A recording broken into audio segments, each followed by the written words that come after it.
We are all living through this massive AI boom. It's everywhere. But as that first wave of excitement starts to settle down, a new reality is kicking in: the cost. Yeah, as AI usage goes through the roof, so do all these hidden expenses. So today, we're going to dig into a surprisingly simple but really powerful tool called TRON that's built to tackle these costs head-on. Let's get into it. So, here's what we're going to cover. First, we'll unpack the hidden costs that are biting so many people. Then, we'll introduce a much more efficient way to handle your data, see exactly how it works its magic, and then look at the hard numbers from a real-world test. And finally, we'll turn those numbers into actual dollar savings and talk about why this is all part of a huge shift for the future of AI.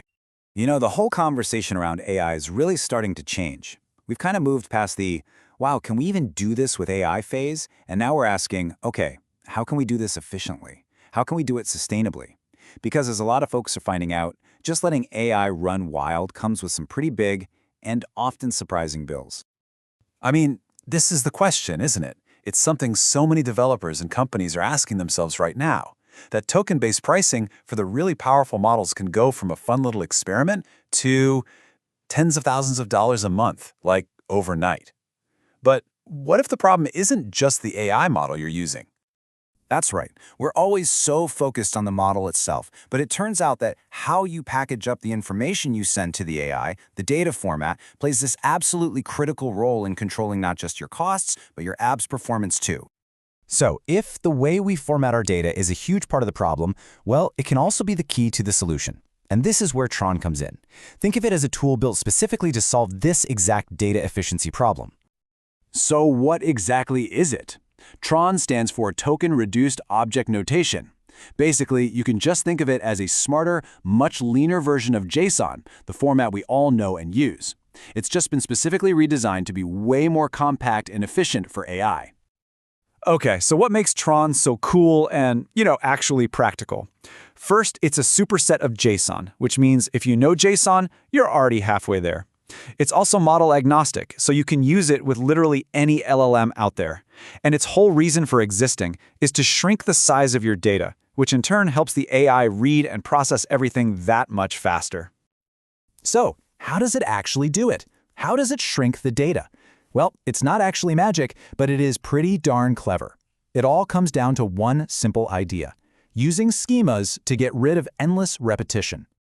And this right here just shows you everything. On the left, you've got your standard JSON. See how the keys product, price, in stock are repeated over and over and over again for every single item? Now look at the right. That's TRON. Poof, the keys are gone. You're left with just the pure values. The information is identical, but the number of tokens is way, way lower. And the process itself is super simple. It's really just 3 steps. First, you define a schema one time to tell it what the data looks like. Then, TRON uses that schema to just strip out all those repetitive keys. And what you're left with, the actual data you send, is just the core values. It's so much more compact. All right, so theory is great, but what happens when the rubber meets the road? How does this actually perform with a real dataset? Let's check out the numbers from a head-to-head comparison. This chart lays it all out, plain and simple.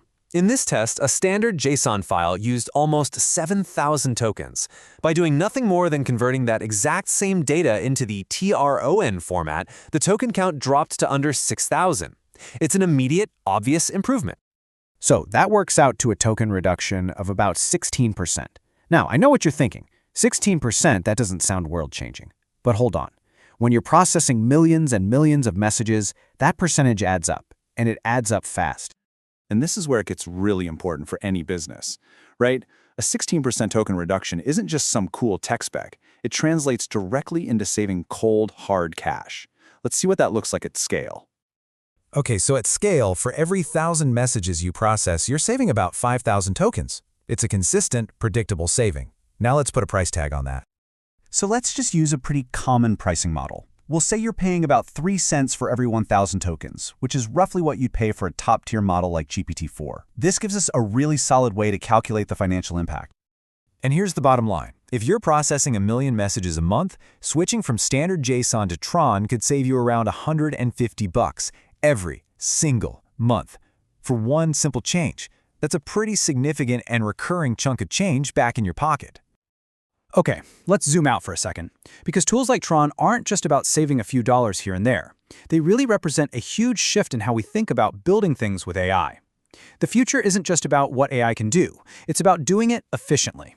So here's the big takeaway. Why does this matter? Well, first, it cuts your costs, obviously, but it also reduces latency because you're sending smaller packets of data, which makes your app feel faster. It actually lets you have more complex AI conversations because you can cram more useful info into the model's limited context window. And really, at its core, this whole thing is a move towards building smarter, more sustainable AI systems for the long haul. And all this leads to one final question. This data format thing is just one example of a tiny detail that has a huge impact. It really makes you wonder, what other invisible optimizations are just sitting there, hiding in your own AI stack, waiting to be found?